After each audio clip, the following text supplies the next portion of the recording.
Thank you, Mary. Thank you, Nick. And thank you, everyone, for coming to my talk at this late hour of the day. I'm going to talk on STEM education, but with a primary focus on mathematics education.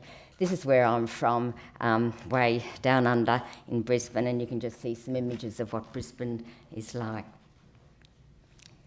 So I just thought I'd talk about what is STEM education, some of the controversies. Is there a crisis in STEM education?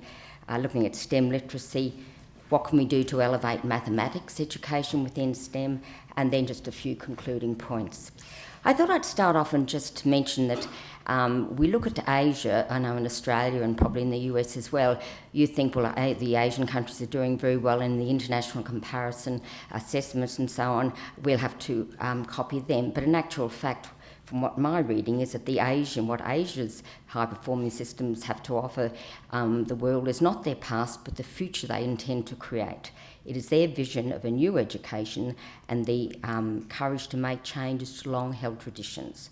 So contrary to what we think some of the Asian countries are doing, they really are advancing some of the ideas that I'll be talking about today and the focus on 21st century skills. Well, I don't know I presume this in the US you have this STEM fad, or this STEM crisis. In Australia, everything's STEM. And my research in STEM area, I focus a lot on what is happening in the US.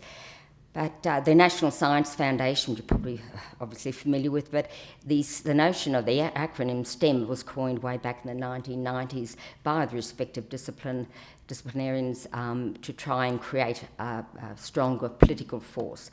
And the STEM Task Force report came out of California a couple of years ago, and I do quote a lot from that because it's a really good report.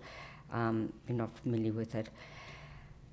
Why is there a STEM emergency? Now, our chief scientist in Australia, who's been replaced recently because he's retired, but he was often quoted, STEM is the core of almost every agenda and a preoccupation now shaping the world's plans.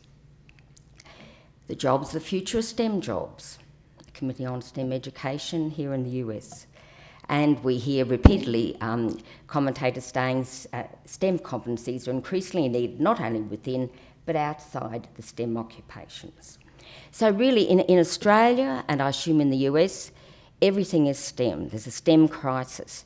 The issue is, do we have a global shortage of STEM people, an interest in STEM? One author, Charrett, pronounce his name, says it's just a myth. Yet the Royal Society Science Policy Centre in the UK says there is a lack of suitable STEM employees and estimate that we need 1 million plus more. So different countries are emphasising different things. Some say there isn't a shortage, others say there are. But still, the notion of STEM crisis is in Australia and I presume in the US as well.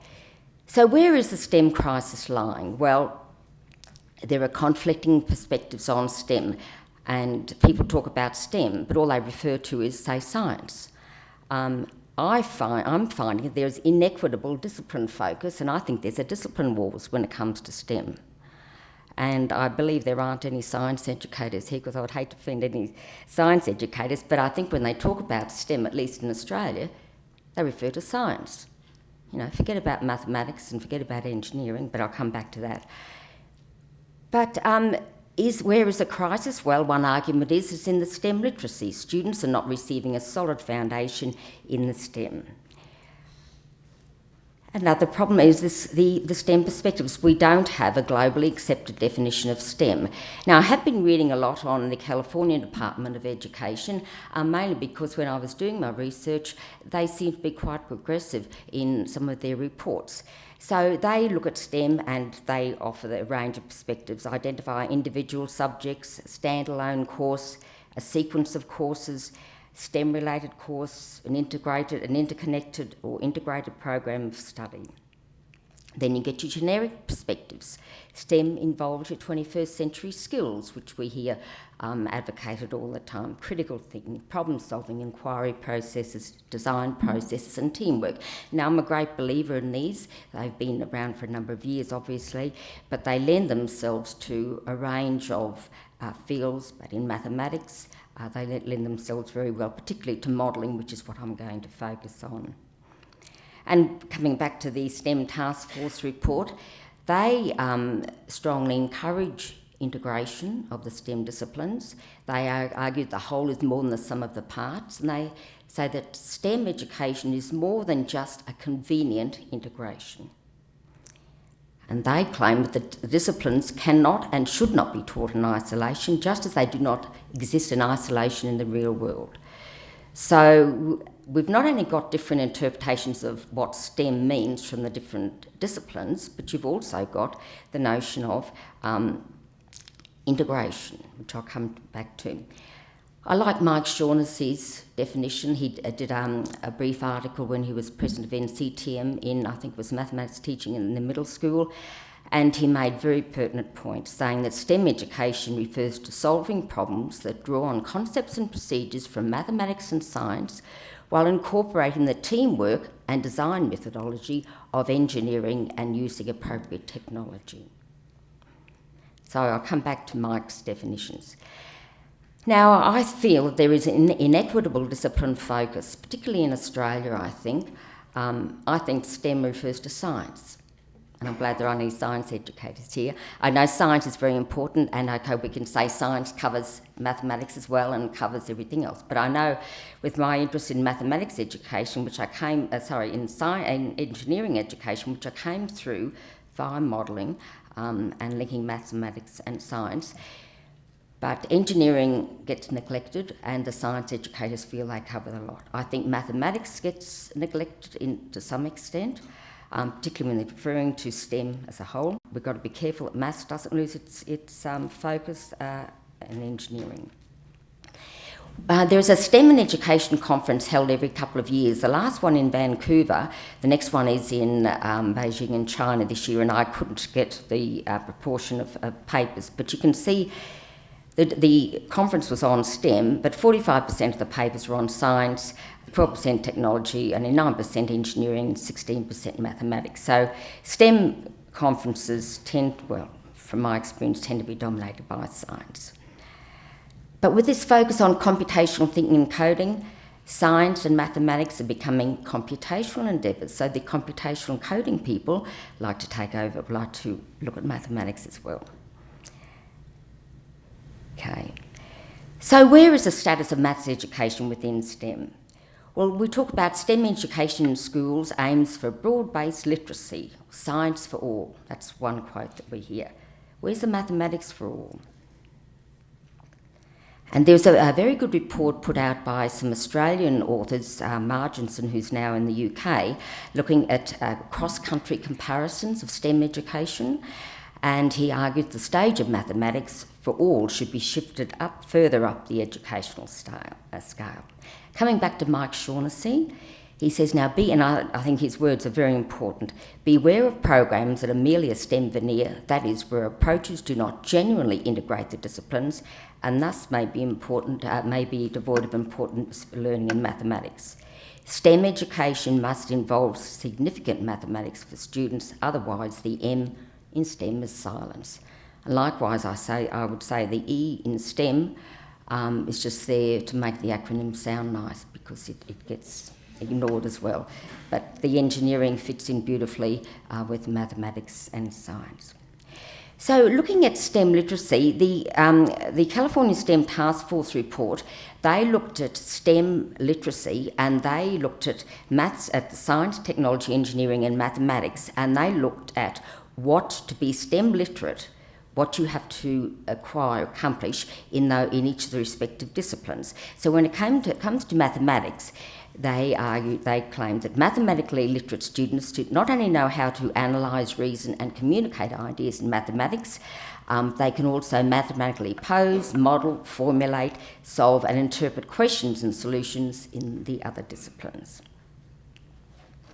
Now, PISA in 2015, you focus a fair bit, do you, on the PISA results and so on? We tend to in Australia, but mathematical literacy is very important in the PISA documents, and that's their definition there.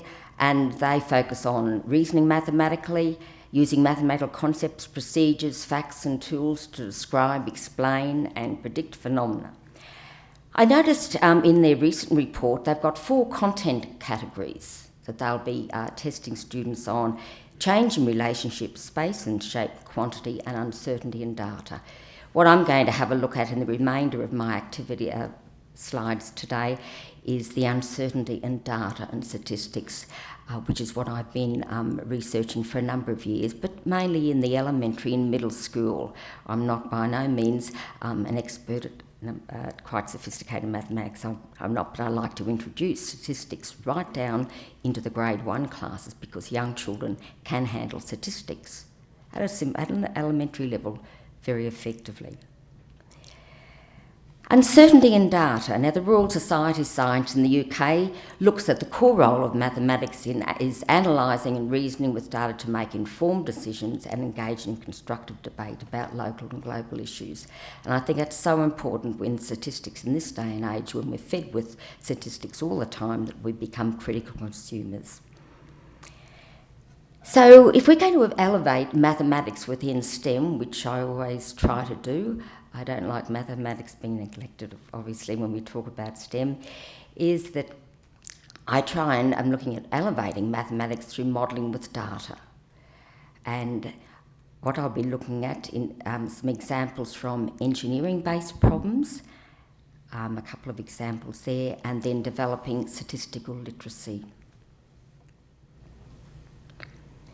Well, my definition of modelling with data across STEM is I look at it as a process of inquiry involving comprehensive statistical reasoning that draws upon the STEM-based concepts, contexts and questions. And because statistics cuts right across your STEM disciplines, it's an ideal vehicle for advancing mathematical learning and modelling across the disciplines. And with this modelling with data, students create products or models that are supported by the evidence and that are open to informal inferential reasoning. That is, they can use their model to describe, to explain, to predict. So just informal inferential reasoning. This is just, I fiddle with a lot of these diagrams when it comes to modelling with data and also engineering education, because the engineering design process lends itself very nicely to modelling problems in mathematics as well. So this is just one diagram that I've developed where looking at interpreting, understanding the problem, where you've got the context, the goal, what are the constraints. In engineering education, there are a number of constraints and criteria the students have to look at. In mathematical modelling, there can be certain constraints and criteria as well. Posing and refining questions are a very important aspect in statistics and in modelling. Organising data, selecting it, eliminating, prioritising, generating some mathematics, developing a model, structuring it, representing it, refining it, and drawing some inferences. That's a modelling cycle that I've been looking at in my mathematical modelling with students right from early ages up into the middle school. And I find students will go through that, and it's amazing what students can do with data and the mathematics they can draw out of that before they've been taught it. These are just some of the common mathematisation processes you'd be very familiar with, but I encourage interpreting, generating mathematics, communicating it, representing it, documenting it, reporting it. They're very important features in the mathematical modelling. Going back to the PISA, now it's interesting, they have identified 4 context categories that they are focusing on in their items that they're going to test students on, looking at personal, for example, health, economic and so on, occupational aspects, hiring staff, etc., society and scientific. Okay, so what I thought I'd give you some examples of activities that I've done, also that my colleague in Cyprus has done, where we've looked at modelling with statistics. First of all, these examples are just based on engineering, looking at two examples, rebuilding the 35th West Minneapolis Bridge and a severe water shortage in Cyprus. My colleague in Cyprus, I've been working in with him. He's been implementing we've been creating activities together. He's implemented some in Cyprus, and some of the activities that I've implemented in Australia, he's implemented over there, and vice versa. One activity he did with students in grade 6, which are 11-year-olds, was exploring the collapse of the bridge in Minnesota and how we're going to go about choosing a bridge to replace it. But before I look at that, I just want to touch upon engineering-based modelling with data. Now, the engineering design features in your next generation science standards and also features in our design and technologies program in Australia. And with my work in engineering, we do engineering-based problems, but the design process is foundational, and it's also foundational in some of the engineering-based modelling that I've been doing as well. So in the next generation science standards, they say that all citizens should develop engineering design practices by defining problems, by specifying constraints and criteria, generating and evaluating possible solutions, and optimising the solution by systematically testing and revising. We have a new Australian curriculum. One of them is, we've got maths, science, literacy and so on. We do have a new curriculum on technologies. There's design and technologies, where they look at critiquing, analysing, investigating, creating solutions, and they also focus on engineering principles. So this engineering education and engineering design is coming more into our curriculum in Australia and in your next generation science standards, which I really like the next generation science standards. I actually prefer them to ours. So getting back to this first problem, the students had to look at rebuilding the 35th West Bridge in Minneapolis, Minnesota, and the students were given a newspaper article about the history of the bridge, a video clip of the collapse, a problem scenario about the bridge, what they had to accomplish, and they were given 2 tables of data. So the scenario was that the Minnesota Public Works Department urgently needs to construct a new bridge in the same location. The bridge was to comprise a highway with a length of approximately 1,000 feet with a deck of 4 lanes with additional side lanes. Your assistance is required in creating a way or a model for comparing the different bridge types to choose the most appropriate one to build across each of the spans. The students were given 2 tables. The first table was the characteristics of the 4 major bridge types: the truss bridge, which is what the Minnesota, the bridge was there, the truss bridge, an arch bridge, suspension, and the cable stayed, and the advantages and the disadvantages, the span range, the material and design effort. So there you're bringing in your engineering ideas, and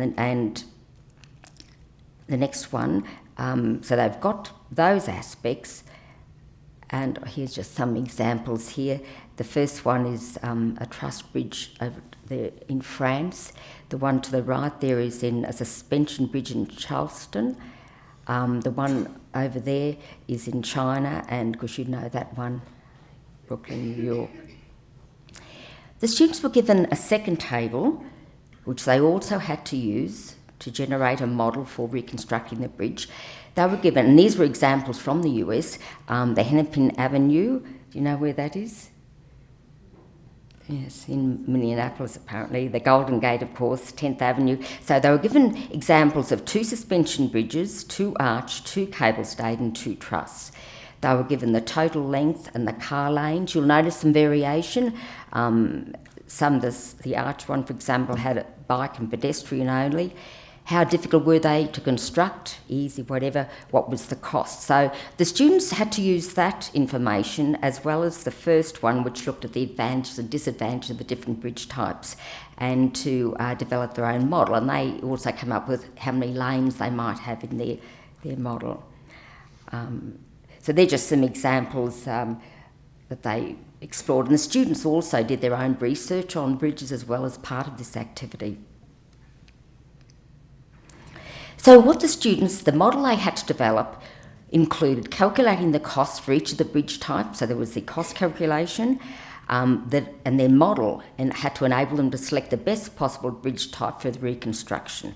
They had to take into account the bridge type, the materials to be used, the design of the bridge, safety issues, and the cost factors. Now see, these are some of the factors the students considered in developing their models. How much it cost per surface unit of the deck, the aesthetics of the different bridge types, design effort, how difficult were they to design, how difficult were they to construct, the length of them, and width. Now I'll just show you a couple of examples. This first model, the students didn't take all of the factors into account, but they started off, and these are students working in groups, and they argued that a cable-stayed bridge was best to build because it's very quick. And then they said, well, suspension bridge is expensive. So they decided they'd develop a cost model for each type of bridge using those tables. Student one said a cable-stayed bridge is the best choice. It can be built fast, it's a beautiful one, it's not very expensive, like the suspension bridge. And then they said, well, now the suspension bridge has the same characteristics. It is not more expensive. And the students were arguing, and my colleague in Cyprus has translated the students from the Greek into English. So the students are saying, hang on, we're in a bit of a mess here. We're not going to make much progress. We're going to argue like this. Let's get down and get things first. We cannot compare them as they are because they're not the same. Looking at the bridges, they realised the variation in the data that was given. So they developed a simple division model. They divided the cost by the total length of each bridge and then calculated the average cost for each bridge. Something is wrong. This is not reasonable. Why not? Well, how do you know it's not correct? Well, we took into account the length, but there are big bridges with many lanes and also ones for pedestrians. This is the problem. This is, we start. Exactly, we need to use the length and the number of lanes. So they created a model for the cost using both the length and the width of the bridge, and they referred to money or cost per square foot. Then they had difficulties in calculating which of the bridges, as the data referred to the car lanes. So they decided they would make the typical lane width of 12 feet and the estimated width of the bike and pedestrian bridges, they made 30 feet. So they developed an improved model with a cable-stayed bridge chosen as the least expensive. But they didn't question the great variation between the different bridge types. And so they came up with a limited model, but they didn't take into account all of the factors there. And so this, whether you've got the 30 there, that refers to the length of the bike and the pedestrian.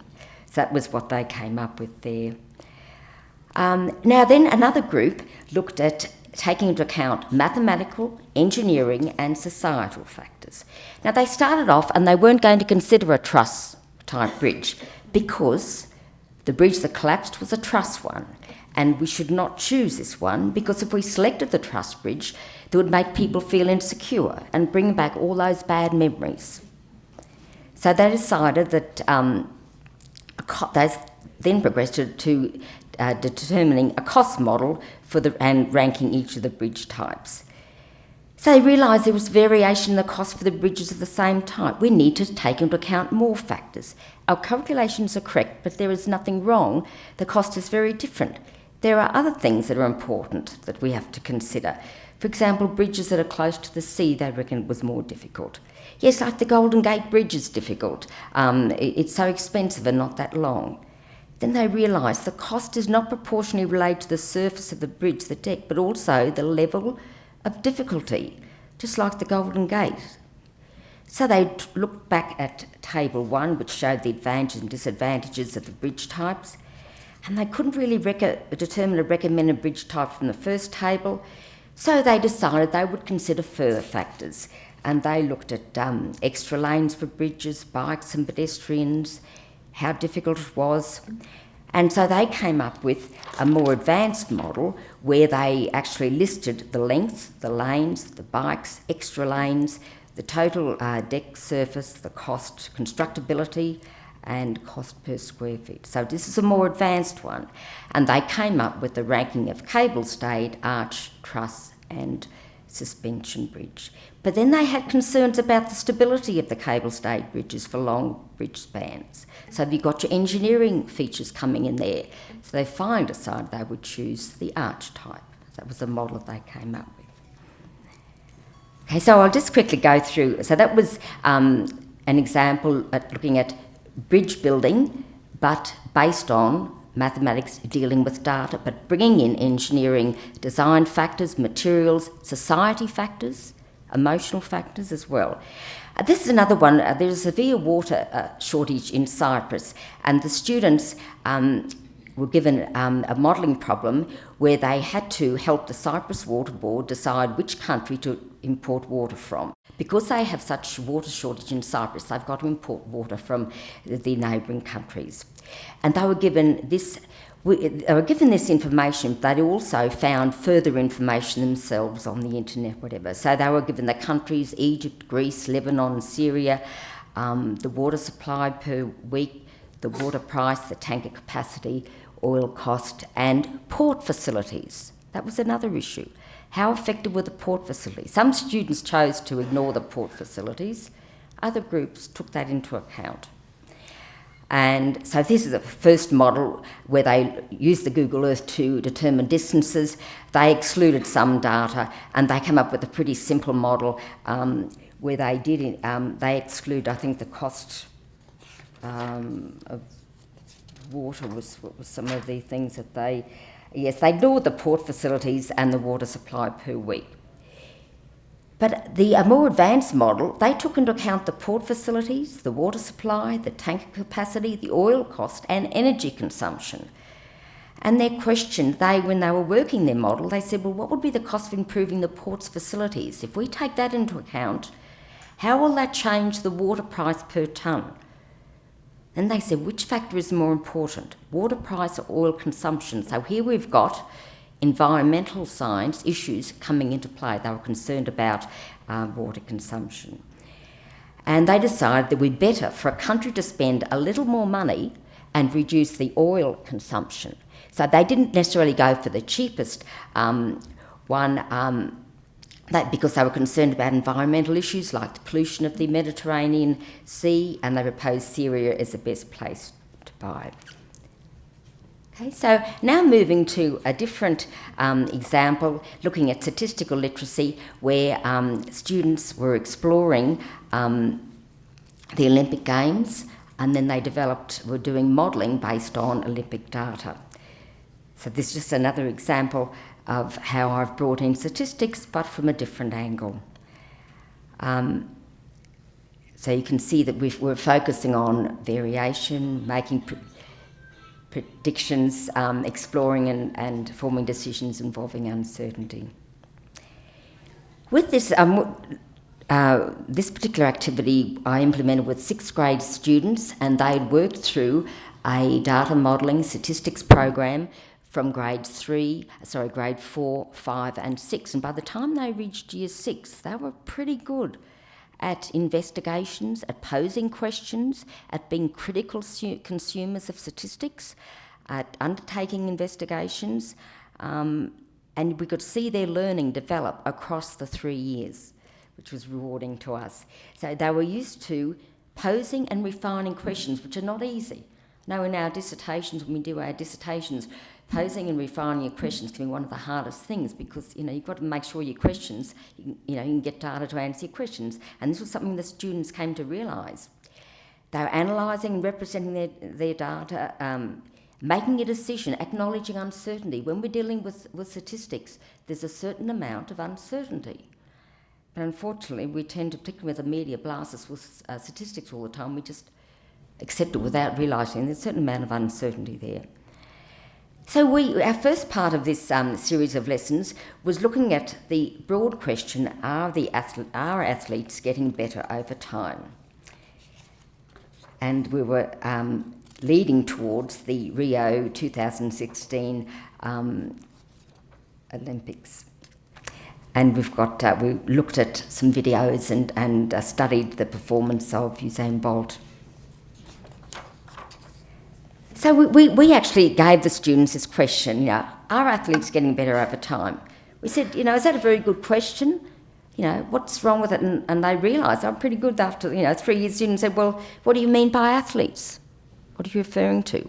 What do you mean by getting better? Because getting better can refer to different aspects. What do you mean over time? 5 years, 10 years, right since the history of the Olympics. So the students had to refine their statistical questions.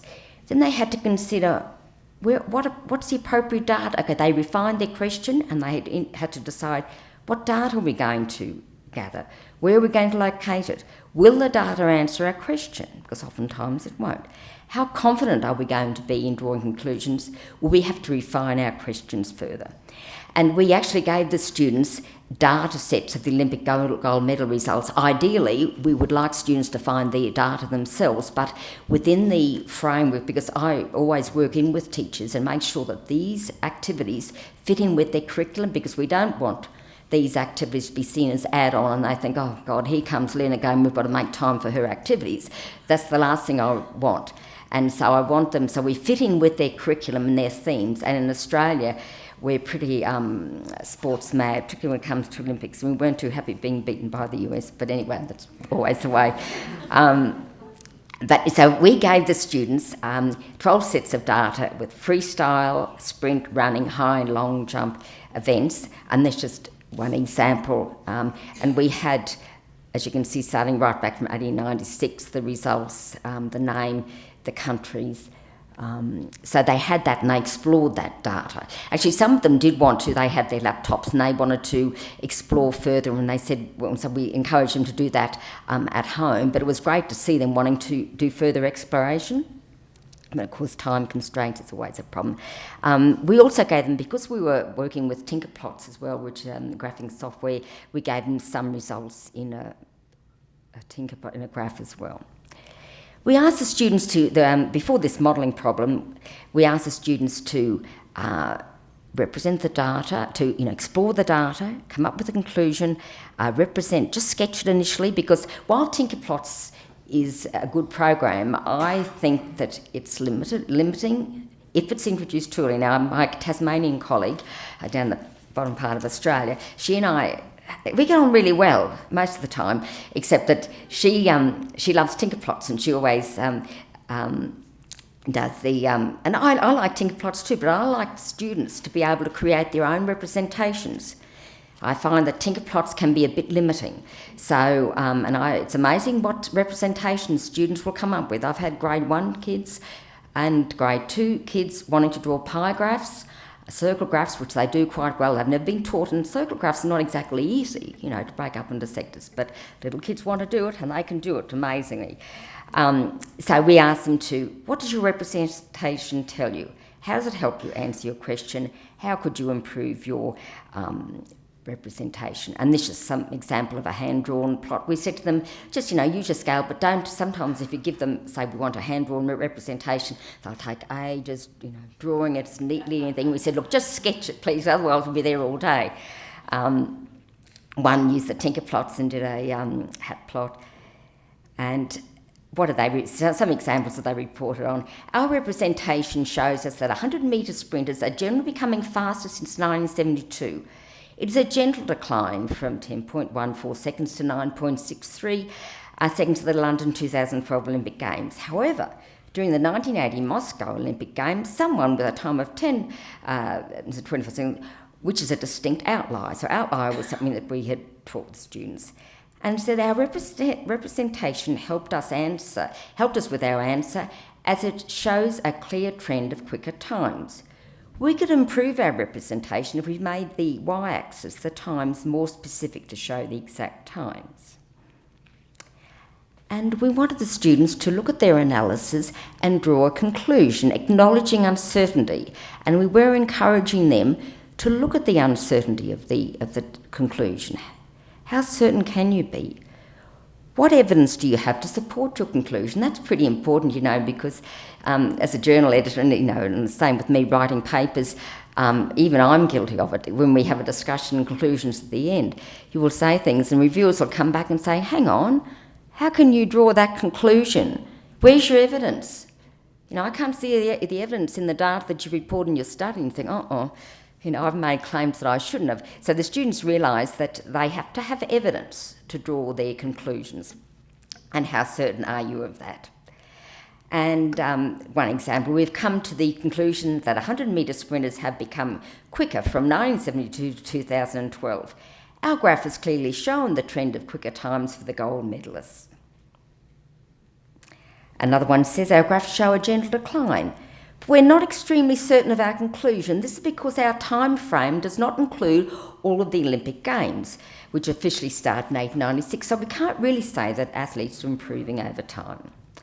And then what we did was we gave them, we showed them a TED article, a video clip on the impact of advances in technology. And we said, okay, now look at what technology has done. For example, we looked at Jesse Owens, I presume was the US, in the 1936 Olympics in sprint, in the 100-metre sprint. He did it in 10.2 seconds, and he would have come last in the 2013 race with Usain Bolt, where he set a record of 9.77 seconds. But in 1936, Jesse Owens ran on a surface that was just wood ash or cinders, compared to Usain Bolt's track, which was a specially engineered carpet. And it said that had the guy in 1936, had he competed on that engineered carpet, he would have become very close to even beating Usain. So, and then we looked at, how they take into account body types and so on. So we looked at bringing in technology. How has technology helped advance athletics, athletes? And so then we said, let the selections begin. We want you to develop models for selecting swimming teams for the 2000 Olympics. So based on what they've done, we then narrowed it down to they had to select, this was done about 12, 18 months ago before the 2000 Olympics, and they had to address, are Australian athletes also improving over time? Would Australia like to be likely to win the 2016 Olympics? And they realised they had to refine the questions. So we gave them some data, sets of data, and they had to develop a model for selecting Australia's 6 best swimmers to compete in either the women's or the men's 100-metre freestyle relay event in the Rio 2016 Olympics. And the model was to ensure Australia has the best chance of winning gold medal.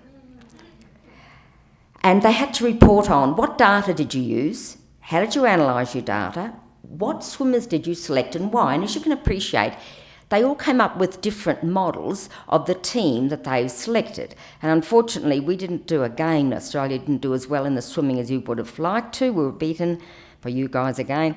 But so it'll be interesting to see how, I've analysed some of their data to see whom they selected and what they took into account.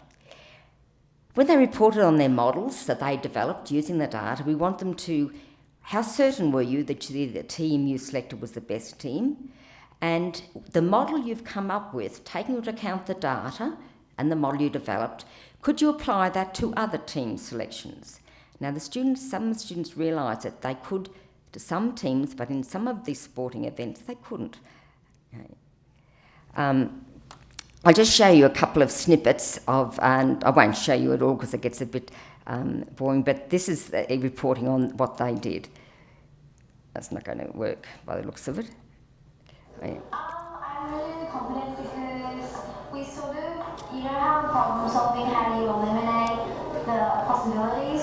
So that's what we were doing with these swimmers.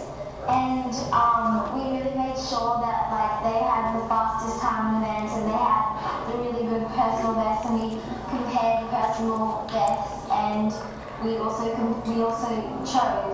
saw the fastest in the events, and we could actually see that the data was true. So I really said that this year. For me, it was. I think for me, it might have been a little simpler. We weren't given a great range of data. Like it was it all fitted on one sheet, and so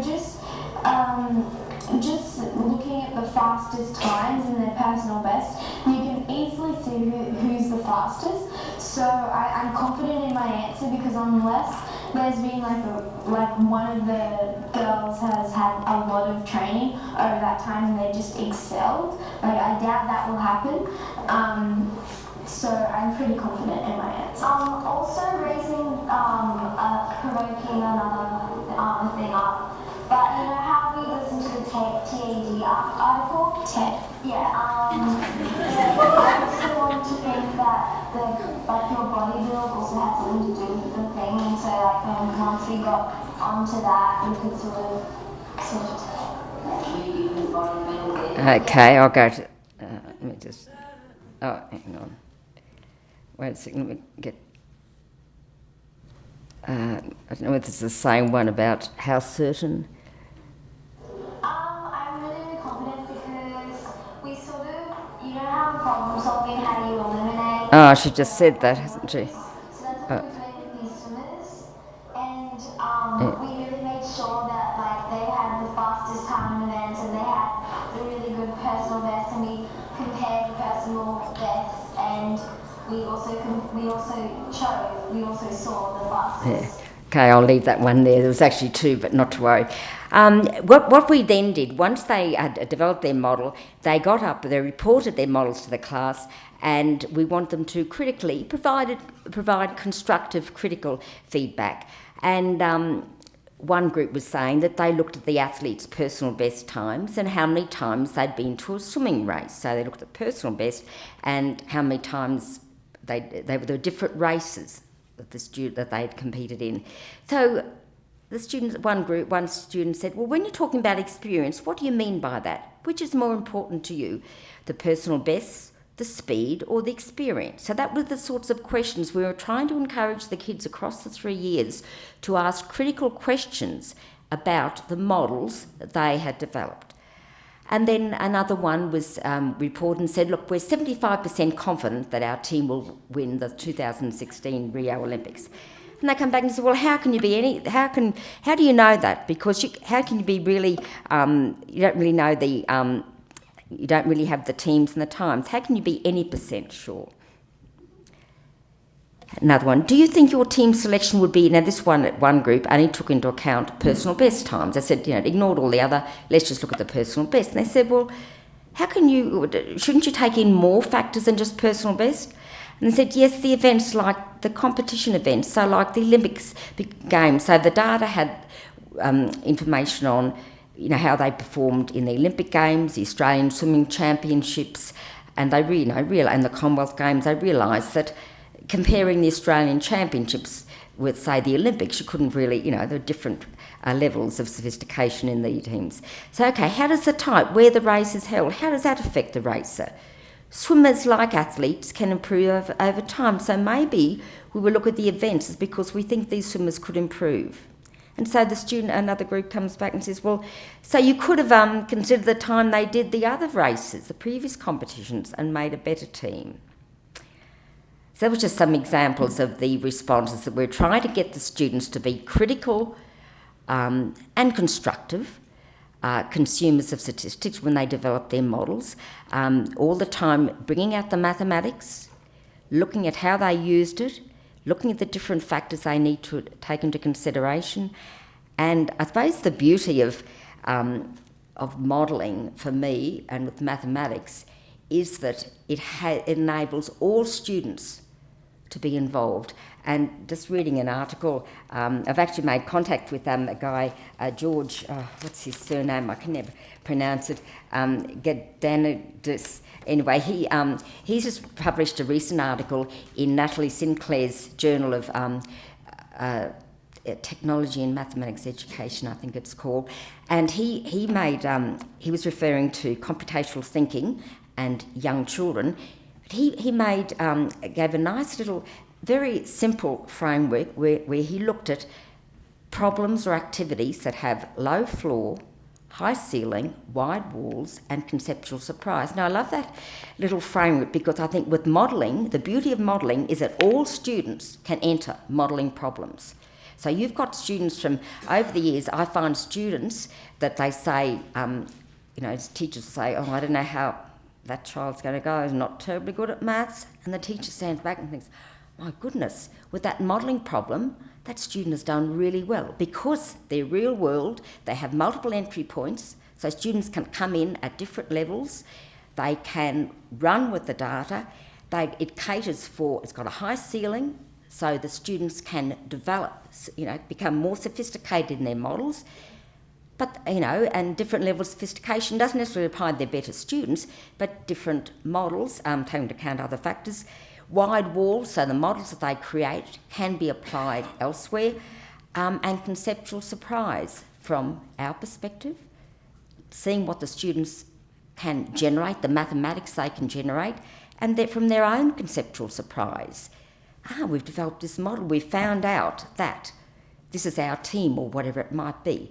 So the beauty of the modelling is that they are generative. In other words, we don't give the kids all the mathematics that they need. They draw the mathematics out of that. And I'm sure you've found that, for example, simple notions like mode, mean, and so on, students will use those before they've even been introduced to them. They know what range is.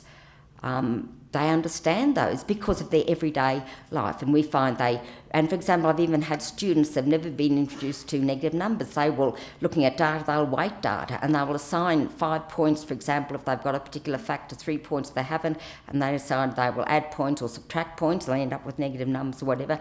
And all the mathematics that comes out and the different models that are developed.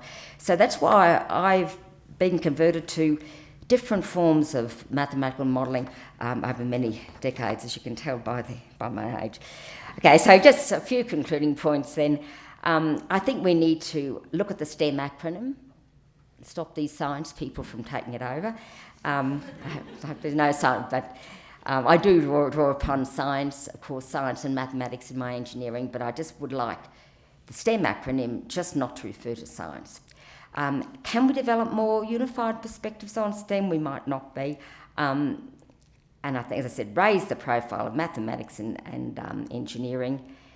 I think we need to keep abreast, obviously, of what's happening in the STEM agendas, the rise of computational thinking and coding, which I'm interested in.